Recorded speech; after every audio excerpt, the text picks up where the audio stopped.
अपना, वो जहाँ डॉक्टर साहब बतावे चुपचाप वहीं से कराया जाए, कहीं और से ना, थोड़ा भी नहीं चलेगा। हाँ, उस पर कोई हथौड़ा नहीं चलेगा। और कोई अगर इसमें विरोध करे ना तो तुरंत उसके खिलाफ 307 टाइप का मुकदमा दर्ज कराया जाए, पहला। दूसरा, ये जो दवा डॉक्टर साहब लिखे हैं वो पूरे विश्व में कहीं ना बिके, सिर्फ उनके सेंटर पे बिके, और वो दवा भी डॉक्टर साहब खुद बनवावे, ठीक है। हर डॉक्टर को जो खासकर बवाली टाइप का है उसको Z+ की सुरक्षा दी जाए, और ये सबसे पहले उन झोला छाप डॉक्टरों को दिया जाए जो ज्यादा ही बवाली है, ठीक है। बाकी डॉक्टर द्वारा अगर ऑपरेशन करते समय पेट में दस्ताना, कैंची या तौलिया छूट जाए तो इसको अपराध न माना जाए, इसको कानून सम्मत घोषित किया जाए, ठीक है। कुछ जो खून चुसवा डॉक्टर हैं, इक्के दुक्के ही हैं, उनको विशेष सुविधा दी जाए। कई डॉक्टर द्वारा होता क्या कि बाईं टांग की जगह दाईं टांग का ऑपरेशन कर दिया जाता है, दाईं टांग की तनाव में रहते हैं बेचारे, कंफ्यूजन हो जाता है, तो उस पे कोई उनके खिलाफ कोई बवाल ना हो। दाईं टांग हो गई अब आप, हाँ, बिल्कुल ऑपरेशन दाएं का हो या बाएं का हो। वैसे भी देखिए ऐसा है ना, बीमारी ईश्वर देने वाला है, सुख देने वाला ईश्वर है, इसमें डॉक्टर क्या माध्यम है, आप डॉक्टर के पीछे बिल्कुल हो जाता है, ठीक है ना। अच्छा, एक बड़ा इंपॉर्टेंट चीज सरकार को इसमें करना पड़ेगा, हर नर्सिंग होम पर, खासकर जो कुख्यात नर्सिंग होम है, वहाँ एक सरकार को बैंक की मिनी ब्रांच खोल देना चाहिए, ताकि कोई आदमी अपना गिरवी रखना चाहता है, जेवर वर या घर बार गिरवी रखना चाहता है तो वहाँ गिरवी रख सके। प्लस वहाँ एक्सचेंज की भी सुविधा, कोई अपना घर बेचना चाहता है, कोई किडनी बेचना चाहता है, और उसके बाद कुछ अगर मान लीजिए कुछ भी नहीं है, बहुत लोगों के पास कुछ भी नहीं है, तो ऐसे लोग तमाम शहर में सम्मानित सूदखोर हैं जो 10, 12, 15% महीने पे सूद पे पैसा देते हैं, ऐसे लोगों को एथराइज करके बैठाया जाए, वो अपना दे दें, अपना समझे बुझे, मारे पीटे करते चले। हर डॉक्टर को कम से कम 5 बाउंसर और 15-20 गुंडे रखने का अधिकार हो, ये बहुत आवश्यक है। उसके बाद जितनी चाहे दवा लिखें, पूरा लंबा चिट्ठा हनुमान चालीसा की तरह लिख दें दवाओं का, उस पर कोई उनसे सवाल न पूछा जाए। 35 रुपए की दवा पे 1700 की चिप्पी लगाने का भी अधिकार हो, ये नहीं कि ये चिप्पी हटाया गया तो 3500 की निकली है, बीच में विवाद हुआ था, उस पर भी कोई विवाद ना हो। बड़ी मेहनत से पढ़ते हैं डॉक्टर, पूरा जीवन होम कर देते हैं, नष्ट कर देते हैं, तब कोई डॉक्टर बन पाता है। इतना आसान काम नहीं है, इतना आसान काम होता, इनको कुछ विशेष अधिकार मिलना ही चाहिए। आयुष जी, ठीक है ना। कई बार ऐसी घटनाएं आई हैं, लाश से टॉप्स खींच ली गई हैं, जी। तो ये सब भी हो, इसके लिए कोई रोक टोक नहीं होनी चाहिए। मर गया आदमी, उसके लिए टॉप्स हो, गले में क्या हो, उसके क्या मतलब, उसको लाश कहाँ ही सब देखती है कि मेरे गले में क्या है, ठीक है ना। चूंकि ये लोग मानवता का काम कर रहे हैं, इनसे कोई इनकम टैक्स, GST FST आदि न लिया जाए, ठीक है ना। 500 मीटर की दूरी में, ये विशेष महत्वपूर्ण है, 500 मीटर की दूरी में कोई भी व्यक्ति अगर हथौड़ा लेकर दिखाई दिया तुरंत उसके ऊपर रासुका लगा दी जाए, ठीक है ना। प्लस लैंडलाइन जो कुछ लोग नंबर लगवा रहे हैं, ये रोक लिया जाए। नंबर केवल रात में 2 बजे से 4 बजे के बीच में लगे, अब पूरा पैसा जमा करके ही लगे, ये ऑनलाइन वगैरह नंबर कुछ ना हो। और आजकल तमाम डॉक्टर लोगों के राजनीति में आने का चलन बढ़ा है, हमारे मेयर साहब भी हो गए हैं और तमाम डॉक्टर साहब भी हैं, तमाम लोग हैं, तो कम से कम जो बेचारे झोला छाप डॉक्टर हैं उनको भी जिला पंचायती और प्रधान बनाया जाए। इतनी मेरी इच्छा है, ये मांग पत्र दिया गया है, इसे सरकार जरूर पूरा कराए, ये मैं आपके माध्यम से कहना चाहूंगा। और जो पंकज कुमार की मांग पत्र है, उसके लिए कुछ है आपके पास? पंकज कुमार पहले, हालांकि मुझे नहीं कहना चाहिए, फिर भी कह रहा हूँ, बहुत पहले एक कहावत थी, तुलसीदास जी ने कहा था कि समरथ को नहीं दोष गोसाई, और मुझे पूरा यकीन है कि योगी जी का शहर है, देर सवेर उसे न्याय जरूर मिलेगा। हालांकि मुझे ऐसा लगता है उनकी भी अगर मांग है, उनकी भी तहरीर है, मुकदमा दर्ज होना चाहिए। पिटने का वायरल हुआ है वीडियो, अगर पुलिस अपनी ही पुलिस वर्दी वाले की पक्ष में नहीं खड़ी हो पाएगी, उसके साथ न्याय नहीं दे पाएगी, तो मेरे ख्याल से फिर किसी को न्याय नहीं मिल पाएगा। नमस्ते, मेरा नाम आयुष है और आप देख रहे हैं गोरखपुर लाइव। हमारे बगल में शैलेश त्रिपाठी उर्फ मोबाइल बाबा है, किसी परिचय के मोहताज नहीं है, पूर्वांचल के बड़े व्यंग्यकार हैं। पंकज कुमार और डॉक्टर अनुज सरकारी का प्रकरण मालूम है आपको, इस पर व्यंग भी लिखे हैं और सीरियस बात भी हम लोग करेंगे। पहले तो सीरियस सवाल करेंगे सर आपसे कि इस पूरे मामले को आप देख रहे हैं, पंकज को जेल भेज दिया जाता है, डॉक्टर अनुज सरकारी पर एक मुकदमा भी दर्ज नहीं होता है, क्या कहना चाहेंगे? और ऊपर से कल की एक घटना हुई है, मैं बार बार कह रहा था कि डॉक्टर जो है, अब डॉक्टरों के अंदर डॉक्टरों को डॉक्टर प्रोत्साहित भी होंगे। कल एक डॉक्टर ने फिर जमकर पिटाई किया है बंद कमरे में मेडिकल कॉलेज में। इस पूरे घटना को किस रूप में देखते हैं आप? देखिए, गोरखपुर के बारे में लोग ये बात कहते हैं कि गोरखपुर मेडिकल का हब बन चुका है। हब बनना कतई कोई हर्ज नहीं है, बट क्या है, किसी का शोषण नहीं होना चाहिए। डॉक्टरी एक पेशा है, व्यवसाय है, और हर पेशे में हर व्यक्ति को कमाने का अधिकार है। और जब व्यक्ति को ये महसूस होता है कि नहीं, मैं लूट रहा हूँ, आज के डेट में गोरखपुर की छवि ऐसी बन रही है, तमाम डॉक्टर, सभी ऐसे नहीं है, बहुत सारे बहुत अच्छे डॉक्टर लोग हैं। इसी शहर में 100-100 रुपए में MD और MS लोग इलाज कर रहे हैं। इसी शहर में ऐसे लोग हैं जो ऑलमोस्ट फ्री इलाज कर रहे हैं। हर तरह के लोग हैं, 40-40 साल हो गया, मैं नाम देने की जरूरत नहीं है, यहाँ पे 40-40 साल से लोग प्रैक्टिस कर रहे हैं, आज तक किसी तरह कोई शिकायत नहीं होती है। पर दिक्कत तब आती है जब आप अपने ब्रांड की स्पेशल दवाएं बनाते हैं जो पूरे भारत में कहीं नहीं बिकती हैं, और उनका रेट बहुत ज्यादा होता है।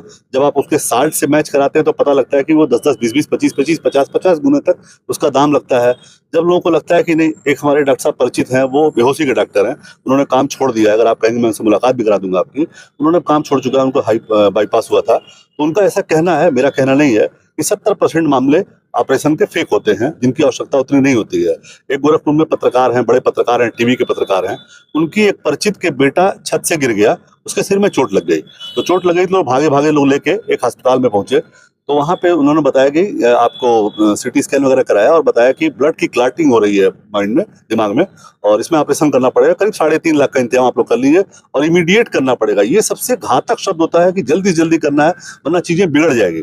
अब आदमी खुद परेशान होता है, उस वक्त ये लगता है कि नहीं, एक लौता समाधान है ये, जल्दी जल्दी इसका समाधान किया जाए, तो उन लोगों ने व्यवस्था करना शुरू कर दिया। इस बीच ये पत्रकार महोदय पहुंच गए, वहां के संपर्क था उनका, उनके जानने वाले थे, उन्होंने उसकी रिपोर्ट लेके अपने किसी परिचित डॉक्टर को भेजी, उन्होंने पाया, उन्होंने कहा कि इसमें कोई कुछ है ही नहीं, ये अपने आप सही हो जाएगा, आप बस इस बच्चे को किस तरह वहां से निकाल लीजिए। तो वो डॉक्टर साहब निकालने को तैयार नहीं थे कि नहीं, आप अपने रिस्क पे ले जा रहे हैं, कुछ घटना हो सकती है, मत ले जाइए, लेकिन उन्होंने जबरदस्ती निकाला और घर भेज दिया, और आज वो बच्चा बिल्कुल पूर्णतः स्वस्थ है। तो इनको ये लगता है कि मैं लूटने जा रहा था, तो दिक्कत वहां होती है। आप व्यवसाय करिए, कहीं कोई एतराज नहीं है, पर लोग ये महसूस कर रहे हैं, लूटिए मत, लूटिए मत, लूटिए मत, खेत मत बिचवाइए, बस, उसका गरीबों का खेत मत बिचवाइए। बिल्कुल। लेकिन अब आप, चूंकि आपको बैंक के वजह से जाना जाता है, जी।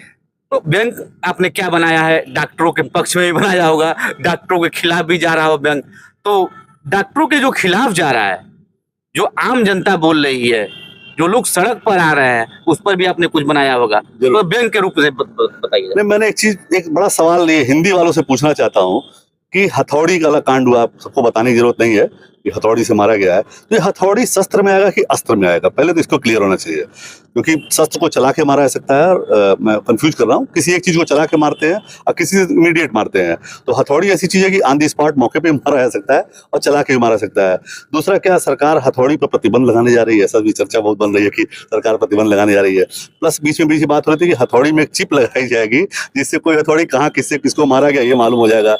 क्या हथौड़ी पे अलग से जीएसटी का कोई अलग स्लैब आने वाला है, ये सब बातें हुई। अभी एक मैंने लिखा था, मीम बनाया था कि आपने शशि कपूर अमिताभ बच्चन की एक मूवी थी दीवार, जिसमें अमिताभ बच्चन है और कहते हैं कि आज मेरे पास रुपया पैसा गाड़ी बंगला सब कुछ है, तुम्हारे पास क्या है बताओ आए। तो ऐसे अमिताभ बच्चन पूछते हैं तो बगल में सिपाही खड़ा कहता है कि वो शशि कपूर पुलिस वाला बना है, वो कहता है हमारे पास हथौड़ी है, और अमिताभ बच्चन जान बचा के भाग उठते हैं। तो इस तरह की बातें तमाम हुई है।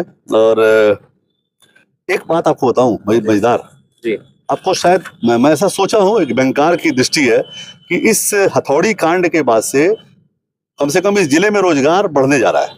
किस तरह का रोजगार बढ़ेगा? हाँ, जैसे अब क्या है कि हर डॉक्टर भयभीत है, अच्छे वाले भी, हालांकि अच्छे वालों को कोई नहीं मारता पीटता, यहाँ इतना सम्मान देते हैं लोग। अगर आप तनिक भी अच्छे, मैं एक बार पटना गया था एक शादी में, वहाँ एक लोग आया, उस शादी में बड़े बड़े लोग आए थे, लालू जी भी आए थे, नीतीश जी भी आए थे, एक बड़े पत्रकार की बेटी की शादी थी। तो वहाँ स्थिति ये थी कि एक वृद्ध व्यक्ति आए, सूट पैंट पहने, उनका चेहरा चमक रहा था, उनका सब लोग पैर छूने लगे। तो मैंने सोचा ये कौन से आदमी है, पॉलिटिकल आदमी देख रहा हूँ, लालू जी भी पैर छू रहे हैं, नीतीश जी भी पैर छू रहे हैं, सारे लोग उनका पैर छू रहे हैं, उनके आगे पीछे लोग मंडरा रहे हैं। तो मैंने किसी से पूछा कि ये कौन है, उन्होंने बताया वो डॉक्टर साहब है। उनका डॉक्टर साहब है तो इनका पैर सभी क्यों छू रहे हैं? बोला वो डॉक्टर साहब केवल 5 रुपए लेके इलाज करते हैं। भैया देखिए, शैलेश त्रिपाठी अभी व्यंग मारेंगे, उसके पहले मैं बहुत सीरियस बात कर रहा हूँ कि लालू यादव और नीतीश, ये सच घटना है ना, ये सच घटना है। लालू यादव और नीतीश कुमार जब पैर छूने लगे तो इन्होंने पूछा है भैया ये व्यक्ति कौन है, वृद्ध व्यक्ति है, ये कौन है जिसको सब लोग पैर छू रहे हैं? तो इनको बताया गया कि डॉक्टर है और 5 रुपया फीस लेते हैं और फ्री में इलाज करते हैं। बिल्कुल। तो हमने उनसे, मुझे बड़ा कचोटा कि यार 5 रुपए में इलाज करके कोई कैसे जी खा सकता है, और बढ़िया गाड़ी से आए थे, सारा कपड़ा लता बढ़िया लग रहा था। तो मैंने मौका देख के खाना खाते समय डॉक्टर साहब का मैंने भी पैर छुआ। हम कहा डॉक्टर साहब मैं गोरखपुर से आया, कुछ बात करना चाहता हूँ, कि बताइए क्या बात है। हम कहा सर आपका काम कैसे चलता है, 5 रुपए आप इलाज में लेते हैं, फीस लेते हैं, कैसे काम चलता है? बोले बाबू कोई ऐसा आदमी नहीं है जो सिर्फ 5 रुपए लेके आता है, कोई आता है तो 20 किलो लौकी लिए चलाता है, कोई आता है 1 बोरा चावल लिए चलाता है, कोई अचार का मिर्चा लिए चलाता है, कोई घी लिए चलाता है। मतलब मेरे पास फालतू पड़ा रहता है, मेरा कोई काम रुकता नहीं। ये शर्ट है, ये एक मरीज आया था ठीक हो गया, उसने मेरे लिए सफारी सूट लेता है, बोला मेरा सारा काम चल जाता है। मैं गाड़ी खरीदने जाता हूँ, लोग कहते हैं डॉक्टर साहब आपका पैसा कौन ले, आप एक काम करिए, एक पोस्टर हम लोग लगवा दे रहे हैं कि आप हमसे चाबी ले लीजिए, हम केवल अपने दुकान के बाहर पोस्टर लगा देंगे, जाएंगे, हमारी 150 गाड़ी ज्यादा बिक जाएगी, समझिए मैंने आपसे मॉडलिंग करा ली। बोला मैं पेट्रोल भराने आता हूँ, मुझसे लोग पेट्रोल का पैसा नहीं लेता हूँ, मेरा बाबू कोई खर्चा ही नहीं है, मैं तो जो 5 रुपए ले रहा हूँ वो भी मेरा बच जा रहा है। तब मुझे लगा कि नहीं, अगर प्रेम कायदे से काम किया जाए तो देखिए ईश्वर ने आपको बहुत बड़ी ताकत दी है। हम आप कुछ भी कर लें, हम किसी का दर्द नहीं हर सकते आयुष जी, बट ईश्वर ने एक डॉक्टर को इतनी बड़ी ताकत दी है कि वो जब चाहे किसी का दर्द हर सकता है, और वो भी इस देश में जहां आप खुद कहते हैं कि 85% लोग ऐसे हैं जिनकी साल की इनकम 20,000 रुपए नहीं है। वो व्यक्ति जब बेचारा जाता है, महंगी महंगी फीस देता है, और फीस दे कोई बात नहीं, आपने पढ़ाई की, आपको लेने का हक है, पर जब आप उससे ज्यादा पैसा लेते हैं, आप उसको लूटते हैं ना, तो आप ये समझिए कि कतई अन्याय हो रहा है। तो मैं ये बता रहा था कि इससे रोजगार के अवसर बढ़ने जा रहे हैं और जीडीपी बढ़ेगी, जीडीपी की साइज बढ़ेगी। वो ऐसे है कि एक डॉक्टर के अब क्या है, रखने पड़ेंगे बाउंसर, क्योंकि अब हर कोई घबराया हुआ है, कब कौन हथौड़ी मार के चला जाए, कोई पेचकस घूम के चला जाए, तो सबको बाउंसर रखने पड़ेंगे। मेरा ऐसा अनुमान है कि गोरखपुर में 2 से 3 हजार अच्छे डॉक्टर हैं। अब एक डॉक्टर पे अगर 5 बाउंसर रखे जाएं तो 15,000 को रोजगार तो तत्काल मिलने जा रहा है, तो ये एक बहुत बड़ी उपलब्धि होगी, और सबको 15-20 हजार रुपये सैलरी मिलेगी, तो रोजगार की दिशा में जीडीपी बढ़ेगी। एक और बड़ा मजेदार वाकया हुआ हमारे एक परिचित के साथ, बेन की बात है पर रियल घटना है। उनको खजुआट हो गया था। अब खजुआट आप जानते हैं पूर्वांचल की बड़ी कॉमन बीमारी है। जब लोग क्या है, नहाने धोने को लेकर थोड़ा परहेज करते हैं, हालांकि बहुत सारे ऐसे लोग हैं जो दिन में 2 बार नहाते हैं, कुछ महीने में 2 बार नहाते हैं, तो उनको खजुआट हो गया। तो खजुआट हो गया तो उन्होंने पहले तो अपना ये जालिम लोशन और दुनिया भर के लोशन बिकते हैं वो सब लोशन लगाया, पर काम नहीं किया। मेडिकल स्टोर से दवा लिए पर कोई काम नहीं किया। फिर बाद में उनको किसी ने एक बड़े डॉक्टर का नाम बताया। वो जो बड़े डॉक्टर साहब हैं, आज भी हैं इस शहर में, उनका 2 जगह अड्डा है देखने का। एक जगह जब 100 मरीज हो जाते हैं तो दूसरे अड्डे से यहाँ आते हैं, और दोनों के बीच में मेरे ख्याल से 500-1000 मीटर की दूरी है। तो जब यहाँ 100 मरीज हो जाते हैं तो वहाँ वाले बताते हैं कि डॉक्टर साहब 100 हो गए हैं, तो वहाँ से उनकी गाड़ी निकलती है, यहाँ आते हैं, और जब यहाँ के 100 देख लेते हैं तब तक वहाँ 100 इकट्ठा हो जाते हैं, तो फिर वहाँ हो जाते हैं। तो ऐसे ये पेंडुलम की तरह पूरा दिन यहाँ से वहाँ वो घूमते रहते हैं, और अपने साथ उनका एक बेटा भी रहता है, उसको भी सिखा पढ़ा के प्रैक्टिस करा रहे हैं। तो अब उनका स्टाइल क्या है देखने का, दिखाने का, कि वो एक साथ बड़े से हाल में 15 लोगों को बैठा देते हैं। हाँ भाई आ जाओ, तो 15 आ गए, एक लाइन में सबको बैठा देंगे, जैसे आप बैठे हैं, बगल में 2 लोग और सबकी बीमारी पूछते हुए और साथ में इलाज करते हुए चलते हैं। तो ये जिनको खजुआट हुआ था, उनके बगल में 2 लड़कियां बैठ गई और बाएं तरफ 2 लड़कियां बैठ गई। अब हमसे अपना दर्द बता रहे थे कि भैया बताइए हमको खजुआट हुआ है, और जिसको भी खजुआट होता था उससे कहते थे कहाँ खजुआट हुआ है सर, शर्ट पे निकालो जरा देखे तो, किसी का पैंट पे, पैंट उतारो तो अब बताइए वहां मेरे बगल में 2 लड़कियां बैठी है, बाएं 2 लड़कियां बैठी है, हम कैसे बताएं हम खजुआट हुआ और कहाँ हुआ है। तो हमसे ये पूछे क्या हुआ है, हम बोले मेरा बाल झड़ रहा है, तो हम बाल की दवाई, अच्छा बाल की दवाई भी पर्चा वो हाथ देते नहीं है, पर्चा तुरंत पीछे कंपाउंडर खींच लेता है, उधर से बिल बना के पर्चा दवा रख के रख देता है। तो जब हम गए तो हमसे कहा कहाँ भाग रहे हैं, अपना दवा तो लेते आइए। कहा 3500 का दवाई जो हमको हुआ ही नहीं है, वो बाल झड़ने का, तो मैं वहां से जान बचा के भागा। तो ये सब चीजें हैं। और एक रामचरितमानस के बारे में बताऊं आपको कि रामचरितमानस भारत में रामायण बहुत सारे लोगों ने लिखी है, वाल्मीकि जी ने लिखी है, तुलसीदास जी ने लिखी है, और एक राधे श्याम रसिया जी या राधे श्याम जी हैं, उन्होंने भी रामायण लिखी है, उनको राधे श्याम रामायण बोलते हैं। ऐसे बताते हैं बहुत सारे लोगों ने रामायण लिखी है। तो एक स्वामी कपटानंद की भी रामायण है, उन्होंने भी एक रामायण लिखी है, जिसका पूरे वर्ल्ड में जिस किसी के पास नहीं है, सिर्फ मेरे पास है। उसके कुछ पन्ने मेरे पास हैं, तो उसमें भी एक अंश मैंने संयोग से पढ़ा, मैंने कहा वो भी आपको बता दूं। तो घटना उस वक्त की है जब भगवान लक्ष्मण को शक्ति बाण लगा था मेघनाथ का, और भगवान राम घबरा गए कि अरे भाई इनको तो बाण लग गया, जल्दी से इनको इलाज किया जाए, तो सुसैन वैद्य को बुलाया जाए। तो वहां बैठे जो सुग्रीव वगैरह थे उन्होंने बताया कि अरे अब सुसैन जी आते वाते नहीं है, अब सुसैन जी बहुत बड़ा अपना नर्सिंग होम खोल लिए हैं, उसका नाम है सुसैन जी PGI, SGPGI, सुसैन जी PGI, वहां लेके चलना पड़ेगा। और वहां भी बड़ी मारा मारी है, बड़ा शोर सिपारा लगता है, एडमिशन मिलता नहीं है, बहुत भीड़ रहती है। तो बोले फिर कैसे इलाज होगा, बोला अरे हम लोग चलेंगे ना। तो तुरंत एक कालू श्वान को बुलाया गया, कालू श्वान एम्बुलेंस चालक थे, उनको बुलाया गया। अच्छा वो एम्बुलेंस चालक, वास्तव में एम्बुलेंस चालक दिखावटी थे, तो बेसिकली वो ब्रोकर थे, बड़े बड़े हॉस्पिटलों के ब्रोकर थे। 30-35% को वो कमीशन पे मरीज पहुंचाते थे। एक तो हमको आज तक ये समझ नहीं आया कि अस्पतालों में PROs की क्या जरूरत है। ये PRO होते हैं, एक पोस्ट होती है PRO, वो करते क्या है, मार्केट में जितने भी झोला छाप डॉक्टर हैं, इनको झोला छाप डॉक्टर कहने में अपमानित फील करते हैं, तो इनको JCD बोला जाता है, झोला छाप डॉक्टर, JCD। तो ये जाते हैं वहां पे, उनसे बात करते हैं, उनसे कमीशन तय करते हैं, और वो सीधे इनको यहाँ भेजते हैं। शहर का एक अस्पताल है जो सदर हॉस्पिटल को फेल किया हुआ है, गली में अस्पताल है वो, सदर हॉस्पिटल फेल है उसके आगे, और वहाँ इतनी भीड़ होती है, वहाँ पटना, थावे और कहाँ कहाँ से बड़े दूर दूर से मरीज आते हैं, और डॉक्टर साहब इतने सिद्धस्त हैं कि समझिए गिनीज बुक ऑफ रिकॉर्ड तोड़ते हैं डेली ऑपरेशन करने के, इतने ज़्यादा उनके आते हैं। तो भगवान राम लेके उनको एम्बुलेंस में लेके चले। अब एम्बुलेंस चालक को तो SGPGI ले नहीं जाना था, SGPGI वो वाला नहीं, सुसैन जी पोस्ट ग्रेजुएट इंस्टीट्यूट। तो थोड़ा पहले उसके जहाँ भी वो था थोड़ा पहले 50 मील पहले उसने अपनी एम्बुलेंस को थोड़ा खराब किया, तो लोग घबरा गए, अरे एम्बुलेंस खराब हो गई। फिर ठीक ठाक किया, बोला नहीं नहीं सही हो गई, फिर लेके चला, फिर थोड़ी देर पर और खराब किया, फिर लोग घबरा गए, फिर बोला नहीं नहीं 10 मिनट में फिर ठीक हो गई।